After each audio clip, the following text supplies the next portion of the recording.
الحمد لله رب العالمين والعاقبة للمتقين والصلاة والسلام على المرسلين أما بعد. கண்ணியத்திற்குரிய அல்லாஹ்வின் அடியார்களே, அல்லாஹ்வின் தூதர் ஸல்லல்லாஹு அலைஹி வஸல்லம் அவர்களுடைய மதீனத்து வாழ்க்கையின் நபி அவர்களின் கடைசி 5 ஆண்டுகளை நாம் பார்த்து கொண்டிருக்கிறோம்.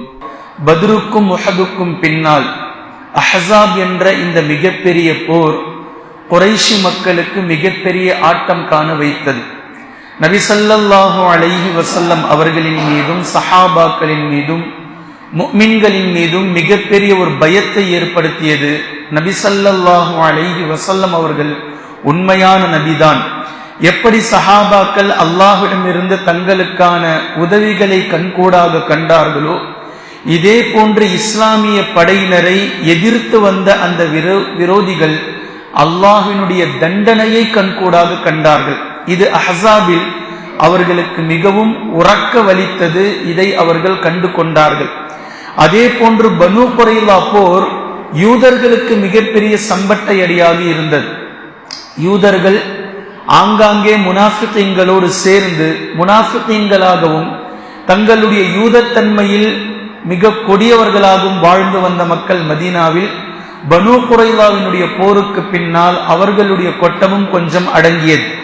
இந்த 2 போர் 2 பெயர்கள், 2 குழுக்கள், யூதர்களும் குறைஷி அரபுகளும் மிகப்பெரிய விரோதிகளாக இஸ்லாத்திற்கு இருந்தார்கள். அஹ்ஸாப் என்ற போருக்கு பின்னால் குறைஷி அரபுகளும், பனு குறைலா போருக்கு பின்னால் யூதர்களும் அவர்களுடைய உள்ளத்தில் பயத்தை அல்லாஹு தஆலா அளவுக்கு அதிகமாக ஏற்படுத்தினான். இது நடந்து முடிந்ததற்கு பின்னால் அல்ஹம்துலில்லாஹ் முஸ்லிம்களுக்கு பலதரப்பட்ட சாதகமான விஷயங்கள் அல்லாஹு தஆலா அமைத்து கொடுத்தான். நபி ஸல்லல்லாஹு அலைஹி வஸல்லம் அவர்கள் அந்த சாதகமான விஷயத்தை இன்னும் அழகாக்குவதற்காக சில பல வழிகளை அவ்வப்போது யாரெல்லாம் ஆங்காங்கே இடர்களாக சில சில்லறைகள் இருப்பார்கள். எப்போதுமே பல இடங்களில் நிறைகுடம் ததும்பாது குறைக்குடம் ததும்பும் அப்படின்னு சொல்லுவாங்க. அது போன்ற சில சில்லறைகள் நபி ஸல்லல்லாஹு அலைஹி வஸல்லம் அவர்களுக்கும் முஸ்லிம்களுக்கும் வியாபாரம் செய்யக்கூடிய நேரத்தில் சில தொல்லைகள் ஆங்காங்கே கொடுத்து வந்தார்கள். இந்த கொள்ளை கூட்டத்தையும் முஸ்லிம்கள் தனியாக சென்றால் அவர்களிடத்தில் அத்துமீறுகின்ற ஏனைய அரபுகளையும் தண்டிப்பதற்காக நபி ஸல்லல்லாஹு அலைஹி வஸல்லம் அவர்கள் அவ்வப்போது சில படைகளை அனுப்பி வைத்தார்கள்.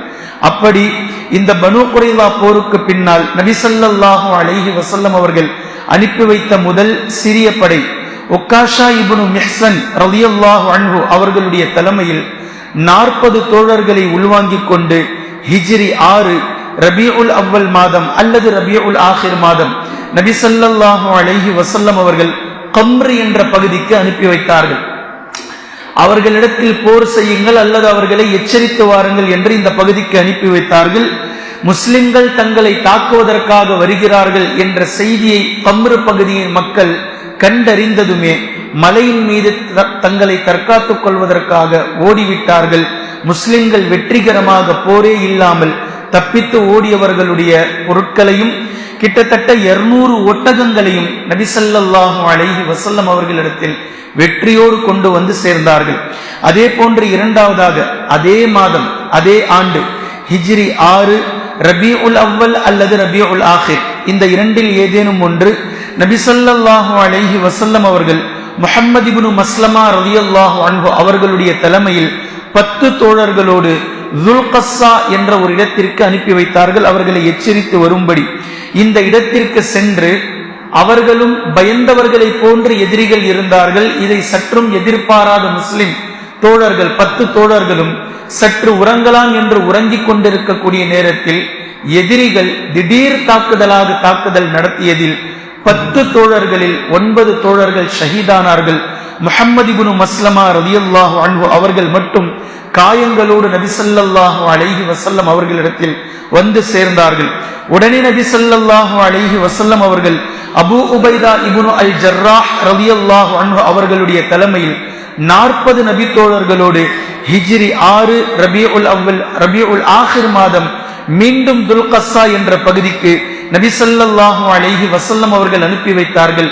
இந்த படை, இந்த 40 தோழர்கள் மிகுந்த எச்சரிக்கையோடு மிகுந்த பலத்தோடு இரவெல்லாம் பயணம் செய்து அதிகாலையில் சென்று தாக்குதலை நடத்தினார்கள்.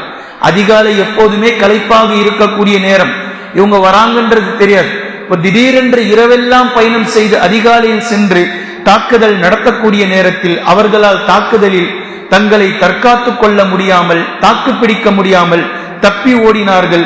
ஒருவரை மட்டும் கைது செய்து கொண்டு பலதரப்பட்ட கால்நடைகளோடு வெற்றியோடு நபி ஸல்லல்லாஹு அலைஹி வஸல்லம் அவர்களிடத்தில், முஸ்லிம்களிடத்தில் வந்து சேர்ந்தார்கள். கைது செய்யப்பட்டவர்கள் ஒரு பெண்மணி, ஹலீமா என்ற பெண்மணி. நபி ஸல்லல்லாஹு அலைஹி வஸல்லம் அவர்கள் பின்னாளில் அவர்களுக்கு விடுதலை கொடுத்து அவர்களை திருமணமும் முடித்து வைத்தார்கள். நபி ஸல்லல்லாஹு அலைஹி வஸல்லம் அவர்கள் நான்காவதாக ஸைத் இப்னு ஹாரிஸா ரலியல்லாஹு அன்ஹு, நபி ஸல்லல்லாஹு அலைஹி வஸல்லம் அவர்களுடைய வளர்ப்பு மகனார் இவர். இவருடைய தலைமையில் ஜமூம் என்ற பகுதிக்கு ஹிஜ்ரி 6 ரபியுல் ஆகிர் மாதம் முசைனா என்று கிளையினை சேர்ந்த அந்த மக்களிடத்தில் இவர்களை அனுப்பி வைத்தார்கள்.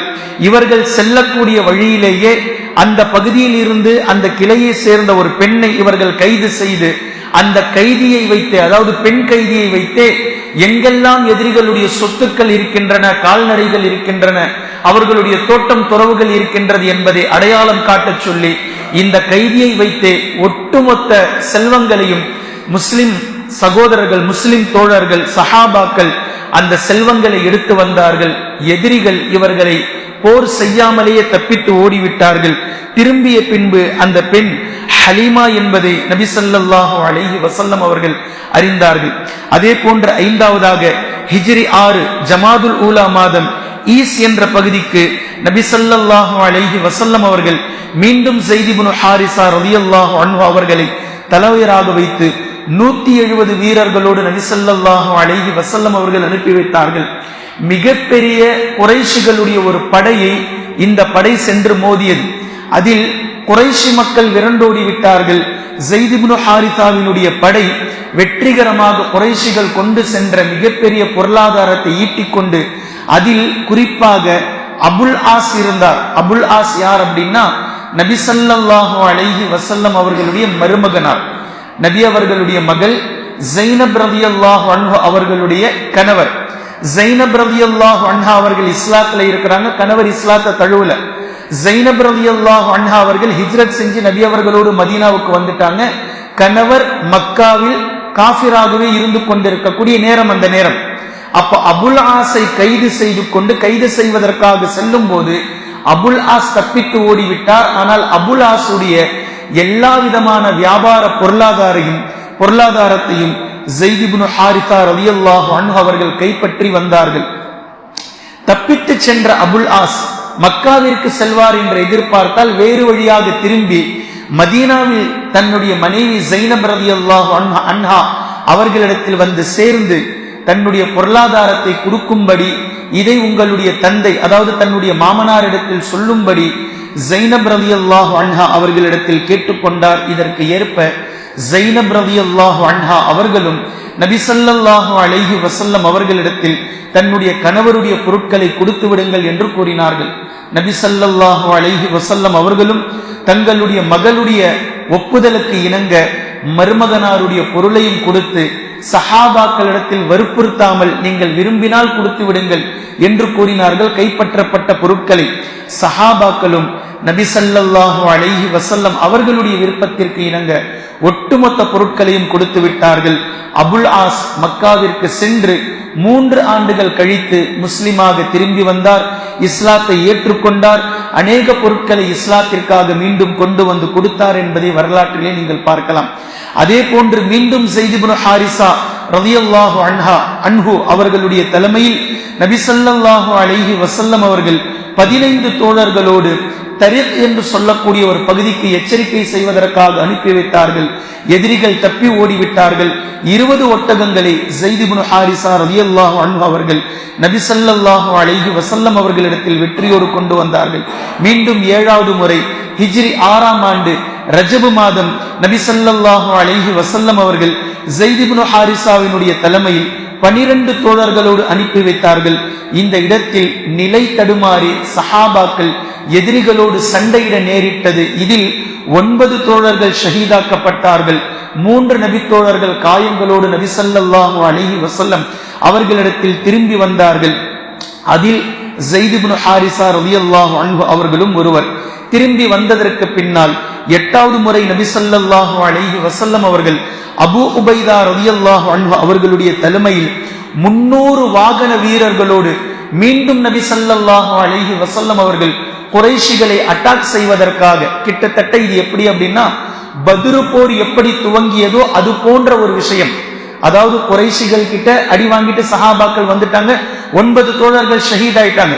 இப்ப நபி ஸல்லல்லாஹு அலைஹி வஸல்லம் என்ன பண்றாங்க அப்படின்னா 8வது முறை குறைஷிகளுடைய மிகப்பெரிய ஒரு வியாபார கூட்டம் கடக்க போகுதுன்ற செய்தியை கரெக்டா தெரிஞ்சு வச்சுக்கிட்டு அபூ உபைதா ரலியல்லாஹு அன்ஹு அவர்களுடைய தலைமையில 300 வாகன வீரர்களோடு படையை பலப்படுத்தி அட்டாக் பண்ணுவதற்காக அனுப்புறாங்க.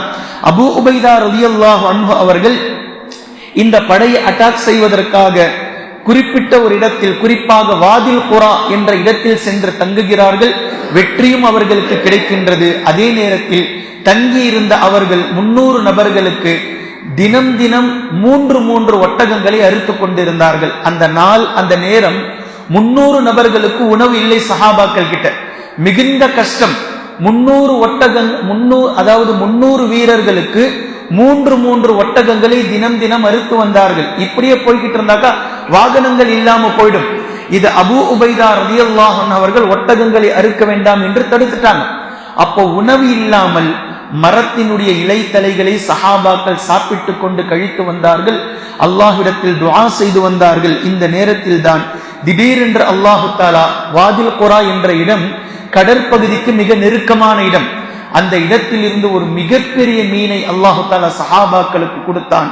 அந்த மீனை சஹாபாக்கள் தினம் தினம் கிட்டத்தட்ட 15 நாட்கள் அந்த மீனை அந்த இடத்தில் இருந்தே சாப்பிட்டு வந்தார்கள். அந்த மீனுடைய விலா எலும்பை எடுத்து நட்ட வைத்து விட்டு ஒட்டகத்தில் ஒரு மனிதர் அமர்ந்து அந்த விலா எலும்புக்குள் ஆர்ச் மாதிரி அதை செஞ்சுட்டு ஒரு நபர் செல்லக்கூடிய அளவிற்கு அந்த மீனுடைய விலா எலும்பு இருந்தது. கிட்டத்தட்ட மிகப்பெரிய ஒரு திமிங்கலத்தினுடைய மீன். அவ்வளோ பெரிய மீனை அல்லாஹு தஆலா கரை ஒதுங்கி உணவாக அவர்களுக்கு கொடுத்தான். அபூ உபைதா ரலியல்லாஹு அன்ஹு அவர்கள் சொல்றாங்க, 15 நாட்கள் அந்த மீனையே நாங்கள் உணவாக உட்கொண்டோம். அதனுடைய விலா எலும்பு ஒட்டகத்தின் மீது ஒரு தோழர் அமர்ந்து அந்த எலும்புக்கு கீழாக செல்லக்கூடிய அளவிற்கு மிகப்பெரிய எலும்பாக இருந்தது. அந்த மீனை நாங்கள் சாப்பிட்டோம். அதனுடைய கரியை சேமித்து வைத்துக் கொண்டோம். இறைச்சியை, அதனுடைய எலும்புகளை கொழுப்பாக கரைத்து எண்ணெயாக நாங்கள் பூசிக்கொண்டோம். அந்த மீனின் பெயர் அம்பர் என்று சொன்னார்கள் அபூ உபைதா ரலியல்லாஹு அன்ஹு. நபி ஸல்லல்லாஹு அலைஹி வஸல்லம் அவர்களிடத்தில் திரும்பி வந்ததற்கு பின்னால் இதை பற்றி அல்லாஹ்வின் தூதர் ஸல்லல்லாஹு அலைஹி வஸல்லம் அவர்கள் கூறிய நேரத்தில் அல்லாஹ்வை புகழ்ந்தார்கள், அல்லாஹுக்கு நன்றி செலுத்தினார்கள். அல்லாஹு தஆலா அவன் புறத்திலிருந்து உங்களுக்கு உணவை வழங்கி இருக்கின்றான் என்று சொல்லிட்டு, நீங்கள் சேமித்து வைத்திருக்கக்கூடிய மீனில் ஏதேனும் வைத்திருந்தால் எனக்கும் கொஞ்சம் கொடுங்கள் என்று அல்லாஹ்வின் தூதர் ஸல்லல்லாஹு அலைஹி வஸல்லம் அவர்கள் கேட்டு அதை வாங்கி சாப்பிட்டார்கள் என்ற செய்தியை நாம் பார்க்கிறோம். இப்படியே நபி ஸல்லல்லாஹு அலைஹி வஸல்லம் அவர்கள் 8 படைகளை அனுப்பியதற்கு பின்னால் நபி அவர்களுக்கு ஒரு செய்தி கிடைக்கின்றது. இந்த செய்திதான் பனு முஸ்தலக் போர். அதாவது 4 போர்களை நாம் கண்டிருக்கின்றோம். இந்த 4 போர்களுடைய மிகப்பெரிய போரினுடைய வரிசையில் பனு முஸ்தலக் என்ற இந்த போர், அதாவது பனு முஸ்தலக் என்ற கிளை, முஸ்தலக் என்பது ஒரு கிளைக்கு பேர், கிளைனருக்கு பேர். இந்த கிளைனருடைய தலைவர் ஹாரிஸ் பின் அபூ திரார் என்பவர் நபி ஸல்லல்லாஹு அலைஹி வஸல்லம் அவர்களை தாக்குவதற்காக தங்கள் கிளைனரை சார்ந்த மக்களையும் சேர்த்து கொண்டு சில அரபுகளையும் சேர்த்து கொண்டு நபி அவர்களை தாக்குவதற்காக மதீனாவை நோக்கி வருகிறார் என்ற செய்தி நபி ஸல்லல்லாஹு அலைஹி வஸல்லம் அவர்களுக்கு கிடைக்கின்றது. இந்த செய்தி உண்மைதானா என்பதை நபி ஸல்லல்லாஹு அலைஹி வஸல்லம் அவர்கள் அறிந்து வருவதற்காக புரைதா இப்னு உஸைப் அஸ்லமி ரலியல்லாஹு அன்ஹு அவர்களை அனுப்பி செய்தியை சரிபார்த்து வர சொல்கின்றார்கள். அவர்களும் சென்று வந்து நபி ஸல்லல்லாஹு அலைஹி வஸல்லம் அவர்களிடத்தில் கூறினார்கள், ஆம், ஹாரிஸ் அவர் வந்து கொண்டிருக்கிறார், நம் மீது படையெடுத்து நம்மை தாக்குவதற்காக என்ற செய்தி உறுதியோடு கிடைத்தவுடன் நபி ஸல்லல்லாஹு அலைஹி வஸல்லம் அவர்கள் இப்போது சஹாபாக்களை தயார் செய்கின்றார்கள். இந்த போர் தான் பனு முஸ்தலக் போர்.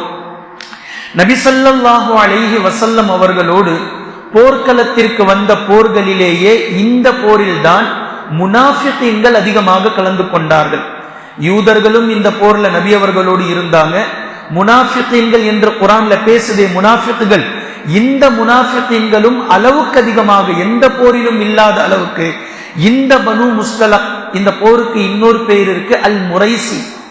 அல் முரைசி என்றோ அல்லது பனு முஸ்தலக் போர் என்றோ வரலாற்றில் பதிவு செய்யப்படுகின்றது. இந்த போரில் தான் அளவுக்கு அதிகமாக கலந்து கொண்டார்கள். நபி ஸல்லல்லாஹு அலைஹி வஸல்லம் அவர்கள் படையை தயார் செய்றாங்க. இதுக்கு முன்னாடி முனாஃபிகீன்களை நீங்கள் நினைவில் வைத்துக் கொள்ள வேண்டும். முனாஃபிகீன்கள் ஏகப்பட்ட பிரச்சனைகளை இந்த 6 வருடங்களாக செய்து கொண்டிருக்கிறார்கள். இது அப்படியே நீங்க கணக்கில் வச்சுக்கணும். இப்போ ஹிஜ்ரி 6, நபி ஸல்லல்லாஹு அலைஹி வஸல்லம் அவர்கள் மதீனாவிற்கு வந்து 5 வருடங்கள் முழுமையாக முடிந்து விட்டது. 6வது வருடம் நடந்துகிட்டு இருக்கு. நபி ஸல்லல்லாஹு அலைஹி வஸல்லம் அவர்கள் மதீனாவிற்கு வரும்போது மதீனாவினுடைய நிலை எப்படி இருந்ததென்றால், அவுஸ் மற்றும் ஹஸ்ரஜ் இந்த 2 கிளைஞரும் மதீனாவினுடைய பிரதானமான கிளைஞர்கள். இந்த 2 கிளைஞர்களும் அப்துல்லா இப்னு உபை என்பவனை தலைவனாக ஏற்றுக்கொள்ளலாம் என்ற முடிவில் இருந்த நேரத்தில் தான் நபி ஸல்லல்லாஹு அலைஹி வஸல்லம் அவர்கள் ஹிஜ்ரத் செய்து மதீனா வந்து சேர்ந்தார்கள். நபி அவர்கள் மதீனா வந்ததுமே முஸ்லிம்களுடைய அந்த ஈர்ப்பு நபி ஸல்லல்லாஹு அலைஹி வஸல்லம் அவர்களின் மீது அளவுக்கு அதிகமாக சென்றவுடன் நபி ஸல்லல்லாஹு அலைஹி வஸல்லம் அவர்களையே அன்சாரிகள் ஒருமனதாக தலைவராக ஏற்றுக்கொண்டார்கள். இதனால் அப்துல்லா இப்னு உபை நபி அவர்களின் மீது கடுமையான காழ்ப்புணர்வில் இருந்தான். இந்த 5.5 ஆண்டுகளாக அப்படித்தான் அவர் இருந்து கொண்டு இருக்கின்றான். நான் சொல்றது புரிஞ்சுதா? இப்ப இந்த 5.5 வருஷமும் முனாஃபிகீன்களுடைய நயவஞ்சகர்களுடைய உள்கூத்துக்கள் இருந்துகிட்டே தான் இருக்கு. ஒரு பக்கமாக வலக்கையால் விரோதிகளை போர்க்களத்தில் நபி ஸல்லல்லாஹு அலைஹி வஸல்லம் அவர்கள் சமாளித்துக் கொண்டே இடக்கையால் உள்பக்கமாக முனாஃபிகீன்களை சமாளித்துக் கொண்டுதான் இருக்கிறார்கள். இப்போ இந்த பனு முஸ்தலக் என்ற மிகப்பெரிய போரில் எந்த போரிலும் கலந்து கொள்ளாத அளவிற்கு முனாஃபிகீன்கள் நபி ஸல்லல்லாஹு அலைஹி வஸல்லம் அவர்களோடு சஹாபாக்களோடு இந்த போருக்கு வராங்க. முஸ்தலக் போர் நபி ஸல்லல்லாஹு அலைஹி வஸல்லம் அவர்கள் சஹாபாக்களை ஆயுத்தப்படுத்தினார்கள். நபி ஸல்லல்லாஹு அலைஹி வஸல்லம் அவர்கள் முரைசி என்ற இடத்திற்கு சஹாபாக்களை கொண்டு சென்று தங்கினார்கள். அது ஒரு கிணற்று பகுதி. அங்க நபி ஸல்லல்லாஹு அலைஹி வஸல்லம் அவர்கள் தங்கினார்கள். ஸைத் இப்னு ஹாரிஸா ரலியல்லாஹு அன்ஹு அவர்களை மதீனாவில் தன்னுடைய பிரதிநிதியாக நியமித்து விட்டு வந்தார்கள். அங்கு சென்றதுமே ராணுவ கட்டமைப்பை நபி ஸல்லல்லாஹு அலைஹி வஸல்லம் அவர்கள் சஹாபாக்களை நிற்க வைத்தார்கள். முஹாஜிரின்களுக்கு தலைவராக அபூபக்கர் சித்தீக் ரலியல்லாஹு அன்ஹு அவர்களை நியமித்து அவர்களுக்கான கொடியை அபூபக்கர் ரலியல்லாஹு அன்ஹு அவர்களிடத்தில் கொடுத்தார்கள். அதே போன்று ஸஅத் இப்னு உபாதா ரலியல்லாஹு அன்ஹு அவர்களை அன்சாரிகளுக்கு தலைவராக ஆக்கி அவர்களுக்கான கொடியை அவர்களிடத்திலே கொடுத்தார்கள். நபி ஸல்லல்லாஹு அலைஹி வஸல்லம் அவர்கள் போரை துவங்கும்படி கட்டளையிட்டார்கள். ஹாரிஸ் என்ற கிளைஞர்கள் ஹாரிஸ் கூட்டிட்டு வந்த அந்த படையோடு முரைசி என்ற இடத்தில் 2 படைகளும் நேர் எதிரெதிரே சில நேரம் அம்பு விட்டு ஈட்டிக்களை வில்களை எறிந்து தாக்கிக் கொண்டார்கள். முஸ்லிம்களுக்கு எந்த விதமான சேதமும் இல்லை. முஸ்லிம்கள் மிகுந்த பலத்தோடு இருந்தார்கள், துணிச்சலோடு இருந்தார்கள். கொஞ்சம் நேரம் அம்பு விட்டு எரிந்ததற்கு பின்னால் அல்லாஹ்வின் தூதர் ஸல்லல்லாஹு அலைஹி வஸல்லம் அவர்கள் கட்டளையிட்டார்கள், எதிரிகளின் மீது பாய்ந்து நீங்கள் அவர்களை தாக்குங்கள் என்று. சஹாபாக்கள் ஒரே பாய்ச்சலாக எதிரிகளுடைய படையில் தாக்குதல் உள்ளே புகுந்து சரமாரியாக அவர்களை துண்டாடினார்கள். தாக்கு பிடிக்க முடியாமல், கொஞ்சம் நேரமும் முடியாமல், பலத்த உயிர் சேதங்களோடு தங்களுடைய பொருட்களை இழந்தவர்களாக எதிரிகள் விரண்டோடினார்கள். நபி ஸல்லல்லாஹு அலைஹி வஸல்லம் அவர்கள் கிடைத்தவர்களை கைது செய்தார்கள். பெண்களையும் பிள்ளைகளையும் கைதிகளாக எடுத்துக்கொண்டார்கள். அதே நேரத்தில் ஆடுகளை அவர்கள் விட்டு சென்ற மிகுதமான ஆடுகளை கொண்டு வந்திருந்தார்கள் தங்களுடைய உணவுக்காக. அதையும் நபி ஸல்லல்லாஹு அலைஹி வஸல்லம் அவர்கள் கைப்பற்றி கொண்டு மதீனாவை திரும்புவதற்காக ஒரு சில இடங்களில் தங்கினார்கள். ஏற்கனவே நம்ம சொல்லி இருக்கிறோம், எப்போது போர் முடிந்து வெற்றி கண்டாலும் நபி ஸல்லல்லாஹு அலைஹி வஸல்லம் அவர்கள் பொதுவாக அந்த இடத்தில் 3 நாட்கள் தங்குவார்கள். அதே போன்றுதான் இந்த இடத்திலும் நபி ஸல்லல்லாஹு அலைஹி வஸல்லம் அவர்கள் ஒரு இடத்தில் தங்கி இருந்தார்கள். அந்த நேரத்தில் ஹாரிஸ் என்பவருடைய மகள்தான் நபி ஸல்லல்லாஹு அலைஹி வஸல்லம் அவர்களுடைய மனைவி உம்முல் முஃமினீன் ஜுவைரியா ரலியல்லாஹு அன்ஹா அவர்கள் நபி ஸல்லல்லாஹு அலைஹி வஸல்லம் அவர்கள் கைதிகளை பங்கு வைத்த நேரத்தில் ஜுவைரியா ரலியல்லாஹு அன்ஹா அவர்கள் சாபித் பின் கைஸ் ரலியல்லாஹு அன்ஹு அவர்களுக்கு கைதியில் பங்காக கிடைத்தார்கள். இந்த கைதியை விடுவிப்பதற்காக அவர்களிடத்தில் ஒரு தொகையை நிர்ணயம் செய்தார்கள். சாபித் பின் கைஸ் ரலியல்லாஹு அன்ஹு அவர்கள் இந்த தொகையை நபி ஸல்லல்லாஹு அலைஹி வஸல்லம் அவர்கள் அந்த நபித்தோழரிடத்தில் கொடுத்து ஜுவைரியா ரலியல்லாஹு அன்ஹா அவர்களை விடுதலை செய்து திருமணமும் முடித்துக் கொண்டார்கள். இப்ப என்னாச்சு? ஹாரிஸ் மாமனார் எதிரியினுடைய படை தளபதியாக தலைவராக இருக்கிறார். அவர்தான் மெயின் தலைவரா இருக்கிறார். மாமனார் கைதியினுடைய மெயின் தலைவரா இருக்கிறார். அவருடைய மகளாரை நபி ஸல்லல்லாஹு அலைஹி வஸல்லம் அவர்கள் திருமணம் முடித்தவுடன் அந்த கிளையை சேர்ந்த ஒட்டுமொத்த நபர்களும் சஹாபாக்களிடத்தில் கைதிகளாக இருக்கிறார்கள். நபி அவர்களுடைய மாமனாரை கிளையை சேர்ந்த நபர்களை நாம் எப்படி கைதிகளாக வைத்துக் கொள்ள முடியும் என்று உடனே சஹாபாக்கள் ஒட்டுமொத்த நபர்களையும் உரிமை விட்டு விட்டார்கள். உடனே அவர்களும் இஸ்லாத்தை தழுவினார்கள் என்ற இந்த இடத்தில் வரலாறை நீங்கள் பார்க்கலாம். இப்போ 2 மிகப்பெரிய சம்பவங்களை சுருக்கமாக நான் கூறுகின்றேன், நன்கு புரிந்து கொள்ளுங்கள். நபி ஸல்லல்லாஹு அலைஹி வஸல்லம் அவர்கள் போரை வெற்றிகரமாக முடித்துவிட்டு தங்கியிருந்த நேரத்தில் தான் ஒரு இடத்தில் நீர்நிலைக்காக தண்ணீருக்காக அன்சாரியில் இருந்து ஒரு தோழரும் முஹாஜிரினில் இருந்து ஒரு தோழரும் தண்ணீர் பிடிப்பதற்காக சென்றார்கள். அங்கு 2 நபித்தோழர்களுக்கு இடையில் ஒரு சிறிய வார்த்தை மோதல் ஏற்பட்டது. பின்பு அது கைகலப்பாக மாறியது. அன்சாரி நபித்தோழர் அன்சாரிகளை அழைத்தார். முஹாஜிரின்கள் மக்கா நபித்தோழர் முஹாஜிரின்களை அழைத்தார்.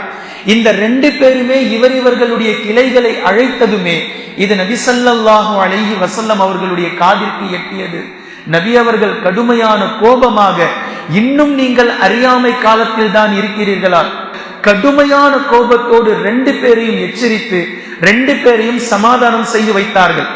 இது அப்துல்லா உபைக்கு இந்த செய்தி போய் சேருது. முனாஃபிகீன்கள் இருக்கிறாங்களே இந்த போர்ல, அவங்களுக்கு போய் சேருது. இப்ப அப்துல்லா இப்னு உபை யாரு?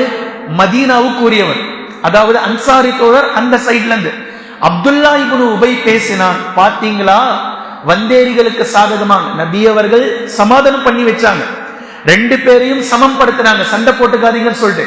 அப்துல்லா இப்னு உபை தங்கள் தோழர்கள் கிட்ட என்ன சொன்னா, பாத்தீங்களா அன்சாரிகளுக்கு சப்போர்ட்டா பேசுறானாம் அவன்.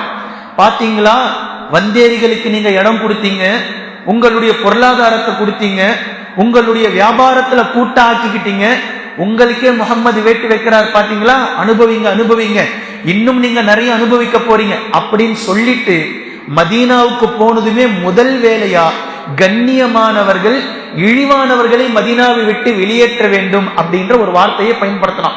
அதாவது அவரும் அவரை சார்ந்த அன்சாரிகளும் கண்ணியமானவர்கள், நபி அவர்களும் முஹாஜிரின்களும் இழிவானவர்கள் அப்படின்ற பொருளை கொண்டு அப்துல்லா இப்னு உபை இதை பேசினான்.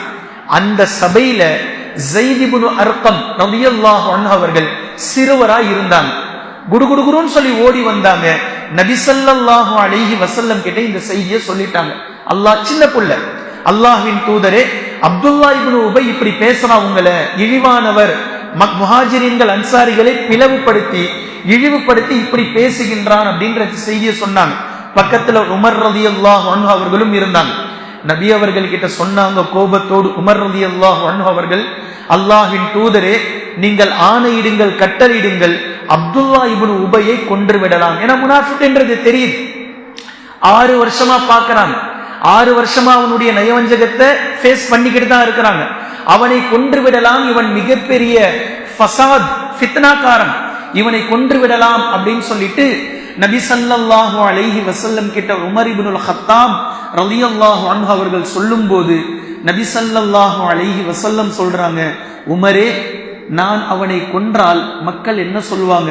முஹம்மத் அவர்களுடைய தோழரையே கொள்கிறார் என்று சொல்வார்கள். இதற்காகெல்லாம் நாம் கொல்ல வேண்டாம், இதற்கான நேரம் வரும், இதற்கான சந்தர்ப்பம் வரும், விட்டுவிடுங்கள் என்று நபி ஸல்லல்லாஹு அலைஹி வஸல்லம் அவர்கள் இதை சொல்லிட்டு உடனே தங்களுடைய பயண கூட்டத்தை மக்களை அழைத்து கொண்டு கிளம்ப ஆரம்பிச்சுட்டாங்க. வழக்கமாக அப்படி கிளம்ப மாட்டாங்க. நான் ஏற்கனவே சொன்ன 3 நாள் தங்குவாங்க. நபி அவர்களுடைய உள்ளத்திலும் இந்த வார்த்தை மிகப்பெரிய பாதிப்பை ஏற்படுத்தியது. அதிலும் குறிப்பாக அது மதிய பொழுதுல நபி அவர்கள் பயணம் செய்ய மாட்டாங்க, அதுவும் போர்க்களத்துல. இப்போ போர்க்களத்தில் இருந்து மதிய பொழுதுல சஹாபாக்கள் அழைச்சிக்கிட்டு கிளம்ப ஆரம்பிச்சுட்டாங்க. மதியம் கிளம்பிய படை மதியத்திலிருந்து நைட்டு வரைக்கும் பயணம் செஞ்சு, நைட்டு ஃபுல்லா பயணம் செஞ்சு, மறாவது நாள் காலையில ஃபஜ்ர் லுஹா வரைக்கும் பயணம் செஞ்சுக்கிட்டே இருக்கு. நபி அவர்கள் எங்கேயுமே தங்குவதற்கு அனுமதிக்கு கொடுக்கவே இல்லை சஹாபாக்களுக்கு. மதியம் கிளம்பிய படை மதியத்திலிருந்து நைட்டு ஃபுல்லா மறாவது நாள் காலையில, மறாவது நாள் லுஹாவுடைய நேரத்திற்கு பின்பு ஒரு இடத்துல தங்கினாங்க. இப்ப சஹாபாக்கள் மிகப்பெரிய களைப்பா ஆயிட்டாங்க. எல்லாருமே படுத்து தூங்கிட்டாங்க, எல்லாருமே களைப்பாறிட்டாங்க. ஏன் நபி அவர்கள் இந்த மாதிரி செஞ்சாங்க அப்படின்னா, இந்த வஞ்சகம் கொண்ட இந்த வார்த்தை இருக்குல்ல, ஏற்கனவே முஹாஜிரீன்களுக்கும் அன்சாரிகளுக்கும் இடையில சின்ன மனவருத்தம் அந்த சண்டையிலிருந்து தான் அப்துல்லா இப்னு உபை இப்படி பேசினான். அவன் சொன்ன வார்த்தை மிகப்பெரிய விஷயம்.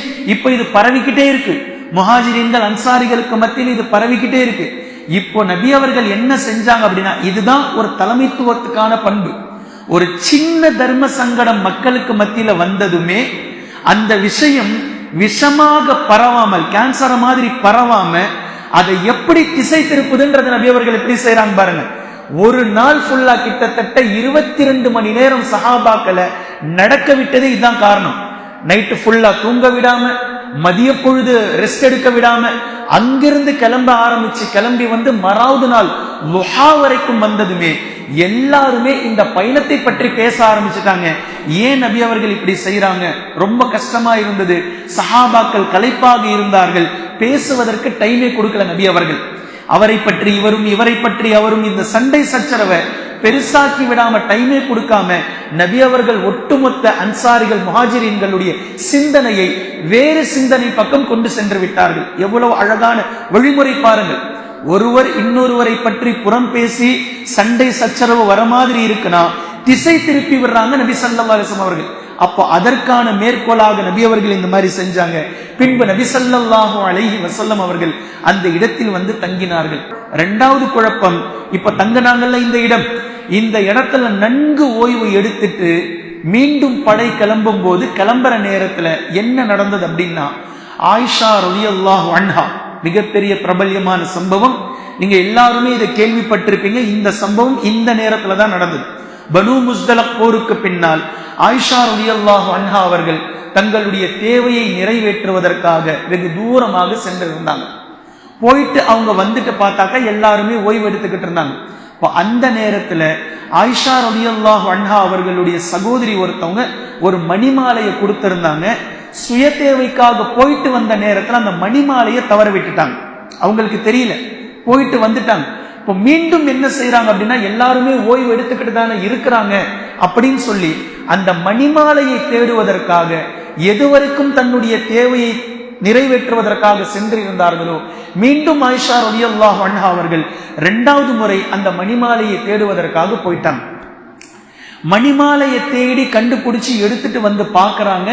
ஆயிஷா ரலியல்லாஹு அன்ஹா அவர்கள் போயிருந்த அந்த சமயத்துல நபி ஸல்லல்லாஹு அலைஹி வஸல்லம் அவர்கள் பயண கூட்டத்திற்கு கட்டளையிட்டாங்க, கிளம்பி போலாம், மதீனாவை நோக்கி புறப்படுங்க அப்படின்ட்டாங்க. எல்லாருமே பயண ஏற்பாடுல கிளம்பிட்டாங்க. ஆயிஷா ரலியல்லாஹு அன்ஹா அவர்களுடைய ஒட்டக தொட்டில 2-3 பேர் சேர்ந்து ஒட்டகத்துக்கு மேல தூக்கி வச்சதுனால ஆயிஷா ரலியல்லாஹு அன்ஹா அவர்கள் சின்ன புள்ள, லீனா இருப்பாங்க. சோ எவ்வளவு வெயிட் அப்படின்றத 2-3 பேரால கண்டுபிடிக்க முடியல. ஒருத்தர் ஒட்டக தொட்டில தூக்கி ஒட்டகத்துக்கு மேல வச்சிருந்தா உள்ள ஆள் இருக்கிறாங்களா இல்லையான்ற சுய சிந்தனை வந்திருக்கும். 2-3 பேர் சேர்ந்து தூக்குனதுனால வெயிட் அந்த பக்கம் விழுந்திருக்கும், இந்த பக்கம் விழுந்திருக்கிறோன்ற நினைவுல ஆயிஷா ரலியல்லாஹு அன்ஹா அவர்கள் உள்ள இருக்கிறாங்களா இல்லையான்றது தெரியாமலேயே ஒட்டகத்துக்கு மேல தூக்கி வச்சு பயணம் மொத்தமும் கிளம்பி போச்சு. ஆயிஷா ரலியல்லாஹு அன்ஹா அவர்கள் மணிமாலையை எடுத்துக்கிட்டு பார்க்கறாங்க, யாருமே இல்லை, வெட்ட வெளிச்சமா இருக்கு. என்ன செய்யறதுனே தெரியாம ஆயிஷா ரலியல்லாஹு அன்ஹா அவர்கள் மூலையில ஒரு இடத்துல அங்கேயே அமர்ந்து களைப்புற்று தூங்கிட்டாங்க. இந்த நேரத்துல தான் நபி ஸல்லல்லாஹு அலைஹி வஸல்லம் அவர்கள் எப்பவுமே பொதுவா ஒரு பயண கூட்டத்துல பின்னாடி ஒருவரை வர சொல்வார்கள். பொதுவா பயண கூட்டம் எங்கெல்லாம் தங்கி தங்கி அங்கிருந்து கிளம்பி செல்கின்றதோ, இந்த பயணக்கூட்டம் ஏதாவது பொருட்களை விட்டு சென்று இருந்தால் பின்னாடி வருபவர் அதை எடுத்துக்கொண்டு வருவார். இது பயணக்கூட்டத்தினுடைய ஒரு வழக்கம். இதே போன்று நபி ஸல்லல்லாஹு அலைஹி வஸல்லம் அவர்கள் ஒரு சஹாபியை நிர்ணயம் செய்திருந்தார்கள். அந்த சஹாபி கடைசில வர இப்படி ஒரு கருத்து இருக்கின்றது. இன்னொரு கருத்து, யதார்த்தமாகவே அவர் பயணக்கூட்டத்திலிருந்து பின்தங்கிவிட்டார். ஏனென்றால் அவர் அதிகமாக தூங்கக்கூடிய வழக்கமுடையவராக இருந்தார் அந்த சஹாபி. இப்போ எப்படியோ பின்னாடி வந்தாரு. வரக்கூடிய நேரத்தில் இடையில் பார்த்தால் ஆயிஷா ரலியல்லாஹு அன்ஹா அவர்கள் களைப்புற்று உறங்கிக் கொண்டிருக்கிறார்கள். இங்க யாருமே இல்லை. இப்போ சப்ஜெக்ட் புரிஞ்சுக்கிட்டார், ஏதோ ஒன்று நடந்திருக்கு, பயணக்கூட்டம் போயிடுச்சு, ஆயிஷா ரலியல்லாஹு அன்ஹா அவர்களை தவற விட்டு விட்டார்கள். இப்ப பக்கத்துல போய் தன்னுடைய ஒட்டகத்தை நிறுத்திவிட்டு இன்னா லில்லாஹி வ இன்னா இலைஹி ராஜிஊன், அல்லாஹ்வின் தூதர் ஸல்லல்லாஹு அலைஹி வஸல்லம் அவர்களின் மனைவியரே என்று சப்தமிட்டு கூக்குரலிட்டார். உடனே ஆயிஷா ரலியல்லாஹு அன்ஹா அவர்கள் கண்முழித்து என்ன செய்வதென்று தெரியாமல் திகைத்தார்கள். அந்த சஹாபி தன்னுடைய ஒட்டகத்தை அமர வைத்தார். ஆயிஷா ரலியல்லாஹு அன்ஹா அவர்கள் அந்த ஒட்டகத்தின் மீது ஏறிக்கொண்டார்கள். மீண்டும் ஒட்டகத்தை எழுப்பி ஒட்டகத்தினுடைய மூக்கணாங்கயிறை பிடித்துக் கொண்டு நடந்து சென்றார்கள். இந்த சஹாபிக்கும் ஆயிஷா ரலியல்லாஹு அன்ஹா அவர்களுக்கும் எந்த பேச்சுவார்த்தையும் நடக்கல. அந்த சஹாபி சொன்ன ஒற்றை வார்த்தை இன்னா லில்லாஹி வ இன்னா இலைஹி ராஜிஊன், அல்லாஹ்வின் தூதர் ஸல்லல்லாஹு அலைஹி வஸல்லம் அவர்களின் மனைவியரே என்ற சப்தமிட்டு கூறிய சப்தத்தை தவிர வேறு எதுவுமே பேசல. இப்போ மதீனாவுக்குள்ள போறாங்க. பயணம் மதீனா, அந்த பயண கூட்டம் மதீனாவை நெருங்கிடுச்சு. அங்க போகக்கூடிய நேரத்தில் தான் இதை சஹாபாக்கள் வெவ்வேறு விதமாக பேச துவங்கினார்கள். சஹாபாக்கள் வெவ்வேறு விதமாக பேசுவதற்கு காரணமாக இருந்தது மீண்டும் அதே அப்துல்லா இப்னு உபை என்ற முனாஃபிக் தான். இந்த முனாஃபிக் வெவ்வேறு விதமாக இதை பேச துவங்கினான். வெவ்வேறு கோணத்தில் இதை பேச துவங்கினான். அவதூறாக இட்டுக்கட்டி பேச தொடங்கினார்கள். ஆனால் இப்படி பேசுகிறார்கள் என்பது கூட ஆயிஷா ரலியல்லாஹு அன்ஹா அவர்களுக்கு தெரியாது. ஆனால் நபி ஸல்லல்லாஹு அலைஹி வஸல்லம் அவர்களுக்கு இப்படி செய்தி கிடைக்கின்றது. நபி அவர்கள் மௌனம் காக்கிறார்கள், மௌனம் காக்கிறார்கள், மௌனம் காக்கிறார்கள், அமைதியோடு இருக்கிறார்கள். இது மதீனாவுக்கு போய் சேர்ந்ததற்கு பின்னால் ஆயிஷா ரலியல்லாஹு அன்ஹா அவர்களும் இன்னொரு பெண்மணியும் தங்களுடைய தேவையை கழிப்பதற்காக, சுய தேவையை கழிப்பதற்காக செல்லும் போதுதான் அந்த இன்னொரு பெண்மணிக்கு தெரியும் இப்படி ஒரு நிகழ்வு நடந்திருக்கிறது. இதை மக்கள் தவறுதலாக பேசிக் கொண்டிருக்கிறார்கள், அவதூறாக இட்டுக்கட்டி ஆயிஷா ரலியல்லாஹு அன்ஹா அவர்களை தவறுதலாக பேசிக் கொண்டிருக்கிறார்கள் என்பது அந்த பெண்ணுக்கு தெரியும். இதை எப்படி அன்னை இடத்தில் சொல்வது என்று யோசித்துக் கொண்டே இருந்தார்கள். இதுல ரொம்ப முக்கியமான விஷயம் என்னன்னா, ஆயிஷா ரலியல்லாஹு அன்ஹா அவங்க கூட போற அந்த பெண் இருக்கிறாங்களே, அந்த பெண்ணுடைய மகனார் தான் மிஸ்தஹ் ரலியல்லாஹு அன்ஹு. இந்த மிஸ்தஹ் என்பவரும் ஆயிஷா ரலியல்லாஹு அன்ஹா அவர்களை பற்றி தவறாக பேசியவரில் ஒருவர். இப்போ தன்னுடைய மகனாரே அன்னை அவர்களை தவறுதலாக பேசுகிறார் என்ற கவலையோடு எப்படி அன்னை இடத்தில் சொல்வது என்று புழுங்கிக் கொண்டிருக்கக்கூடிய நேரத்தில் திடீரென்று அவர்களுடைய கீழாடை காலில் சிக்கி கீழே விழுந்தார்கள். விழுந்ததுமே கோபத்தில் தன்னுடைய மகனாரை திட்டினார்கள். மிஸ்தஹ் திட்டுறாங்க. ஆயிஷா ரலியல்லாஹு அன்ஹா கேட்கிறாங்க, நீங்கள் தடுக்கி விழுந்ததற்கு உங்களுடைய மகனாரை ஏன் திட்டுறீங்கன்னு சொல்லி கேட்கிறாங்க. அப்போ அந்த பெண்மணி, என்னுடைய மகனாரும் உங்களை தவறுதலாக பேசுபவரில் ஒருவர் என்று சம்பவம் மொத்தத்தையும் ஆயிஷா ரலியல்லாஹு அன்ஹா கிட்ட சொல்றாங்க. அப்போதான் ஆயிஷா ரலியல்லாஹு அன்ஹா அவர்களுக்கு தெரியும், அந்த நபித்தோழரோடு ஒட்டகத்தில் வந்ததை இங்கு பல நபர்கள் அவதூறாக இட்டுக்கட்டி வெவ்வேறு விதமாக கட்டுக்கதைகள் கட்டி பேசிக் கொண்டிருக்கிறார்கள், முனாஃபிகீன்கள் பேசுகிறார்கள் என்று தெரிந்து அழ ஆரம்பித்தார்கள். அது ஒரு இரவு பொழுது, ஒரு இரவு முழுக்க அழுது, மறுநாள் பகல் முழுக்க அழுது, மறுநாள் இரவு முழுக்க அழுது கொண்டே இருந்தார்கள். கிட்டத்தட்ட 36 மணி நேரம் ஆயிஷா ரலியல்லாஹு அன்ஹா அவர்கள் இவ்வாறு என்னை பேசுகிறார்களா மக்கள் என்று கருதி அழுதிக்கொண்டே இருந்தார்கள். பலவீனமான ஈமான் கொண்ட சஹாபாக்களும் சிலர் இதை பற்றி பேசினார்கள். வலுவான ஈமான் கொண்ட சஹாபாக்கள் மாத்திரமே இதில் உறுதியாக இருந்தார்கள். அன்னை எப்படி இருக்க மாட்டார்கள்? முனாஃபிகீன்கள் சொல்லவே வேண்டாம், கண்ணு அதாவது சடை வச்சு, பூ பின்னி, பொட்டு வச்சு என்னெல்லாம் பேசணுமோ ஒட்டுமொத்தத்தையும் பேசி முடித்தார்கள். நபி ஸல்லல்லாஹு அலைஹி வஸல்லம் அவர்கள் ஒரே ஒரு வார்த்தை சொன்னார்கள், நீங்கள் உங்களுடைய தாயாருடைய வீட்டில் சென்று இருந்து கொள்ளுங்கள். நபி ஸல்லல்லாஹு அலைஹி வஸல்லம் அவர்கள் மௌனம் காத்தார்கள், அமைதி காத்தார்கள். கிட்டத்தட்ட சில நாட்களுக்கு பின்னால் ஆயிஷா ரலியல்லாஹு அன்ஹா அவர்களை தூய்மைப்படுத்தி அல்லாஹு தஆலா வசனங்களை இறக்கினான். இந்த வசனம் ஆயிஷா ரலியல்லாஹு அன்ஹா அவர்களை சந்தோஷப்படுத்தியது. உடனே அபூபக்கர் சித்தீக் ரலியல்லாஹு அன்ஹு அவர்களும் அவர்களுடைய மனைவியும், அதாவது ஆயிஷா ரலியல்லாஹு அன்ஹா அவர்களுடைய தாயாரும் அல்லாஹ்வின் தூதர் ஸல்லல்லாஹு அலைஹி வஸல்லம் அவர்களிடத்தில் ஓடிச் செல் என்று சொல்லும் போது, நான் யாரிடத்திலும் செல்லவும் மாட்டேன், யாரை புகழவும் மாட்டேன், அல்லாஹ்வை தவிர அல்லாஹ்வை மாத்திரம்தான் நான் புகழுவேன், என்னை பரிசுத்தப்படுத்தியது அவன் மட்டும்தான் என்று ஆயிஷா ரலியல்லாஹு அன்ஹா அவர்கள் அல்லாஹ்வை போற்றி புகழ்ந்தவர்களாக சுஜூதிலே விழுந்தார்கள் என்ற வரலாற்றை பார்க்கிறோம். பின்பு நபி ஸல்லல்லாஹு அலைஹி வஸல்லம் அவர்கள் ஆயிஷா ரலியல்லாஹு அன்ஹா அவர்களுடைய இல்லத்திற்கு வந்து ஆயிஷா ரலியல்லாஹு அன்ஹா அவர்களை அழைத்து சென்றார்கள். இப்போது நான் சொல்லிய இந்த வரலாறு முழுக்க சில சூறாக்களுடைய வசனங்களை நான் கூறுகின்றேன். இது எல்லாவற்றையும் நீங்கள் எடுத்து பார்த்து கொள்ளலாம். யூதர்களை பற்றி நபி ஸல்லல்லாஹு அலைஹி வஸல்லம் அவர்களை பொறுமை காக்க சொல்லி அல்லாஹு தஆலா வசனங்களை இறக்கி வைத்தான். அதே போன்று சூரத்துல் அஹ்ஸாபினுடைய முதல் வசனம், நான் சொன்ன இந்த இடம் சூரத்துல் அஹ்ஸாபினுடைய முதல் வசனம்.